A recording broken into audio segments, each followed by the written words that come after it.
तो शैतान ने जो प्रॉमिस किया, बल्कि थ्रेटन किया, वो क्या था? उसने कहा कि I will sit in their path.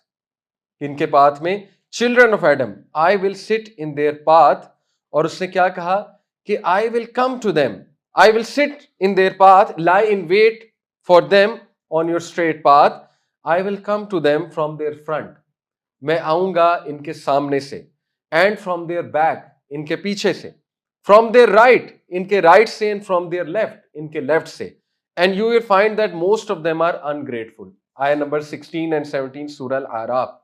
तो इसमें उसने 4 अटैक्स का जिक्र किया, इनफैक्ट 5। पहली बात उसने ये की कि मैं इनके स्ट्रेट पाथ में बैठूंगा जाके। अब इससे क्या मुराद है, मैं आपको इसकी तफसीर बताता हूं। इब्न अब्बास ने बयान किया, स्ट्रेट पाथ है सिराते मुस्तकीम, जो हम सूरह फातिहा में मांगते हैं, इहदिनस सिरातल मुस्तकीम, स्ट्रेट पाथ पे चला है अल्लाह, ऐसा रास्ता जो क्लियर है, लाइक डे, यानी it's not grey, it's bright like day, साफ सीधा समझ आने वाला रास्ता।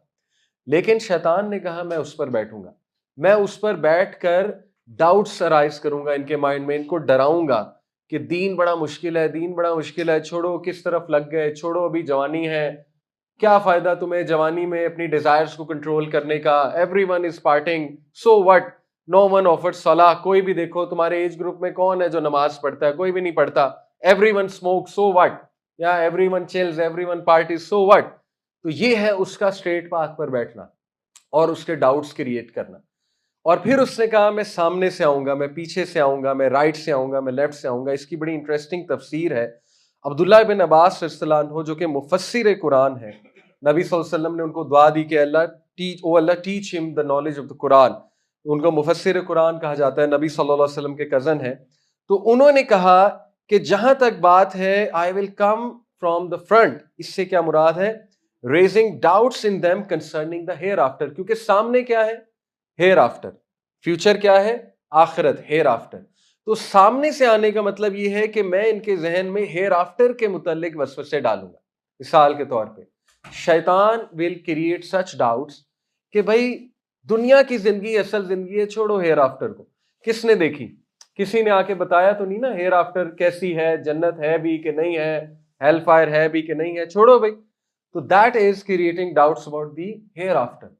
जहां तक बात है इनके पीछे से आऊंगा, अब्दुल्ला इब्न अब्बास ने कहा पीछे से मुराद ये है कि वो पीछे खड़ा होकर इंसान को दुनिया बहुत अट्रैक्टिव दिखाएगा, यानी वो उसको लेंस ऐसा पहना देगा कि इंसान को दुनिया बहुत खूबसूरत लगने लगेगी। इसमें कोई डाउट नहीं, दुनिया खूबसूरत है, और जिसको अल्लाह दे दे तो ये नेमत भी है अल्लाह की। लेकिन यहाँ मुराद क्या है? यहाँ मुराद ये है कि वो उसको उसके बुरे अमाल भी मुज़य्यन कर करके दिखाएगा। मिसाल के तौर में जैसे सूरह कहफ में आता है ना, कुल हल नुनब्बिउकुम बिल अखसरीन आमाला, ए नबी क्या हम आपको बताएं, शेल वी टेल यू, कि कौन है वो लोग जो अपने डीड्स के हवाले से बहुत लॉस में है। यानी shall we tell you the people who are in most loss with regards to their deeds, कौन है?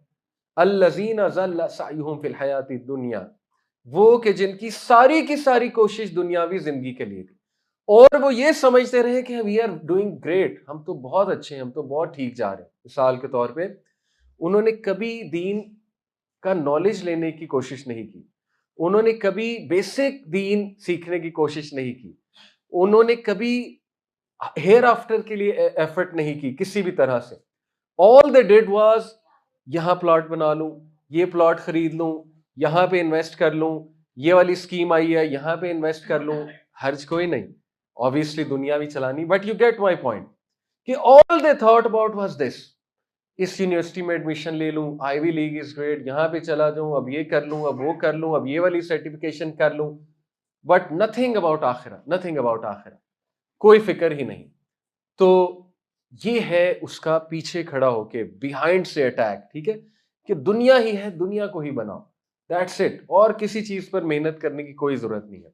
और दुनिया को मुज़य्यन करके दिखाना, ब्यूटिफाई करके दिखाना। और उसके बाद फरमाया कि राइट से आने का क्या मतलब है? राइट से मुराद है I will cause them confusion in the religion, क्योंकि राइट साइड आपको पता है ये हमेशा इस्लाम में right side is the basically जो रूहानियत वाली साइड है, तो इससे मुराद है रिलीजन। तो राइट साइड से आने का मतलब है कि रिलीजन के हवाले से इनके जहन में डाउट डालूंगा। वो क्या डाउट्स हैं? मिसाल के तौर पे भाई अल्लाह है, ये भी तो डाउट आ सकता है ना किसी को, नाउजुबिल्ला, कि भाई व्हाट इफ अल्लाह ही नहीं है, ये रिलीजन में ही डाउट है ना। व्हाट इफ ये डाउट के तुम्हें कैसे पता इस्लाम ही ठीक है, व्हाई नॉट क्रिश्चियनिटी, ठीक है, why not Judaism, why not Hinduism, ये भी तो एक डाउट आ सकता है, वैलिड डाउट है, इसका सवाल का जवाब हमें पता होना चाहिए। इसी तरह how do you know Quran is the truth, तुम्हें कैसे पता कुरान ही सच्चा है, ठीक है। फिर रिलीजन के हवाले से डाउट के नहीं नहीं नहीं ये तो मौलवियों की बातें हैं, रिलीजन इतना सख्त नहीं है, हर चीज हलाल कर लेना, ये भी हलाल है ये भी हलाल है, छोड़ो छोड़ो ये हराम बातें तो उन्होंने इजाद की हुई है मौलवियों ने, ये भी रिलीजन के ऊपर डाउट है, क्लियर कट हदीस को इग्नोर कर देना, ठीक है, और फूल्स पैराडाइज में रहना। तो ये उसके वसवसे हैं, ये उसके अटैक्स हैं, उसका बड़ा एक्सपीरियंस है, उसने आदम अलैहिस्सलाम से लेकर अब तक के ह्यूमन बींग्स को देखा हुआ है, उसको पता है हाफिज कुरान को कैसे फंसाना है, उसको पता है कि इबादत गुजार बंदे को कहां से पकड़ना है, उसको पता है कि एक स्टूडेंट को कहां से पकड़ना है मैंने, ठीक है, उसको पता है कि मैंने जो है वो लड़का लड़की को कैसे फंसाना है आपस में, and so on and so forth. तो the devil has a lot of experience और he is very consistent, he does not rest, ठीक है, ही डज नॉट रेस्ट, बहुत कंसिस्टेंट है। जैसे वो एक छोटा सा वाकया भी है, वो इशफाक अहमद साहब एक वाकया सुनाते हैं, हमारे एक राइटर गुजरे हैं इशफाक अहमद, बड़े अच्छे उर्दू के, तो वो कहते हैं कि मुझे एक बार मेरे गांव वालों ने डेयर दी कि हमारे गांव में एक थी माई नूरा, उसका नाम माई नूरा था, वो चने भून भून के खिलाती थी बच्चों को और बड़ी पॉजिटिव खातून थी, उसके मुंह से कभी नेगेटिव जुमला नहीं निकला था। तो मुझे मेरे दोस्तों ने डेयर दी कि हम तुम्हें तब मानेंगे साइंसदान अगर तुम माई नूरा के मुंह से कोई नेगेटिव जुमला निकलवाओ। तो ही सेड मसला ही कोई नहीं, ही सेड मैं उसके पास गया माई नूरा के पास, तो चने भून रही थी, तो एज यूजुअल बड़े पॉजिटिव मूड से उसने हमें चने भून भून के खिलाए, कहा पुत्र बैठो क्या खिदमत करो तुम्हारी, ये वो। तो कहते हैं मैंने उससे पूछा कि माई ये बता कि शैतान के बारे में की ख्याल है, शैतान के बारे में क्या ख्याल है। तो कहते हैं अब फंस गई, मैंने कहा शैतान के बारे में तो कोई पॉजिटिव नहीं कह सकता ना, तो अब तो नेगेटिव बोलेगी बोलेगी। तो कहते हैं कि वो एकदम चुप हो गई, नीचे देखा, फिर मेरी तरफ देखा, मुस्कुराई, तो कहती पुत्र मुश्किल मिजाज बड़ा है, यानी शैतान कहने का कंसिस्टेंट बहुत ज्यादा है। तो सच बोला, सच बोला, राइट। तो ही इज कंसिस्टेंट,